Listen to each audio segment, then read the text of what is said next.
America से एक बेहद चौंकाने वाली खबर सामने आई है, जिसमें एक भारतीय मूल के अमेरिकी नागरिक यानी इंडियन अमेरिकन का नाम सामने आया है, और वो भी एक बेहद गंभीर आरोप में।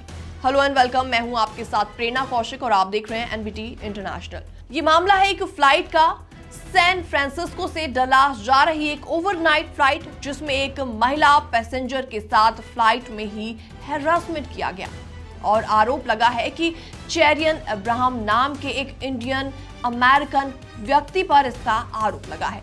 अब जरा सोचिए कि एक अकेली महिला, एक लंबी नाइट फ्लाइट और बगल में बैठा एक ऐसा इंसान जिस पर पहले से ही मल्टीपल मिसकंडक्ट कंप्लेंट्स दर्ज हो चुकी हैं। तो महिला का नाम है बारबरा मॉर्गन और उन्होंने अमेरिकन एयरलाइंस पर ही मुकदमा दायर किया है, ये कहते हुए कि एयरलाइंस को पहले से पता था कि चेरियन अब्राहम के खिलाफ पहले से ही कई गंभीर शिकायतें हैं, फिर भी उन्होंने उसे बोर्ड करने क्यों दिया।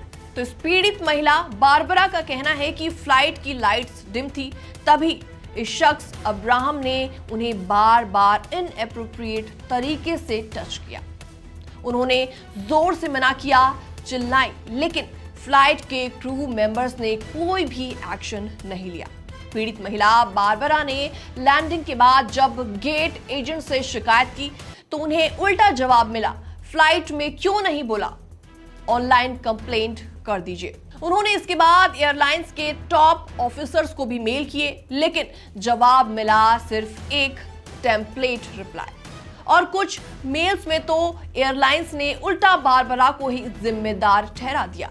अब जरा शॉकिंग बात सुनिए।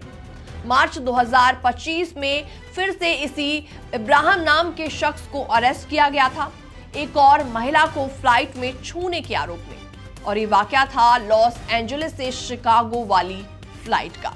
ऐसे में पीड़ित महिला बारबरा के केस और तीसरे केस अक्टूबर 2023 में मिनेपोलिस जाने वाली फ्लाइट में हुई छेड़छाड़, इन तीनों को अब जोड़कर देखा जा रहा है।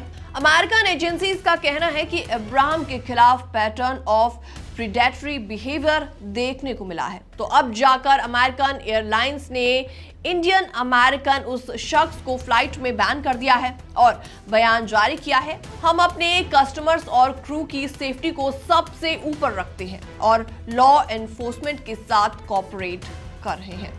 ऐसे में अब्राहम ने कोर्ट में खुद को नॉट गिल्टी बताया है और कहा है कि जो कुछ हुआ वो एक्सीडेंटल था। लेकिन बड़ा सवाल अब ये उठता है कि अगर एक व्यक्ति पर पहले ही इतने बड़े और गंभीर आरोप लग चुके हैं, तो बार बार उसे कैसे फ्लाइट में चढ़ने की इजाजत मिल रही थी? क्या सिर्फ टिकट खरीद लेने से कोई भी सुरक्षा के नियमों से ऊपर हो जाता है? और एक इंडियन अमेरिकन का इस तरह की शर्मनाक मामले में फंसना भारत की इमेज को और भी ज्यादा धूमिल करता है। फिलहाल इस पूरी रिपोर्ट को देखने के बाद आपका क्या रिएक्शन है, आपके क्या विचार हैं? आप भी हमें कमेंट सेक्शन के माध्यम से अपनी राय दे सकते हैं। बाकी वर्ल्ड से जुड़ी छोटी और बड़ी खबरें देखने के लिए आप भी बने रहिए एनबीटी इंटरनेशनल के साथ।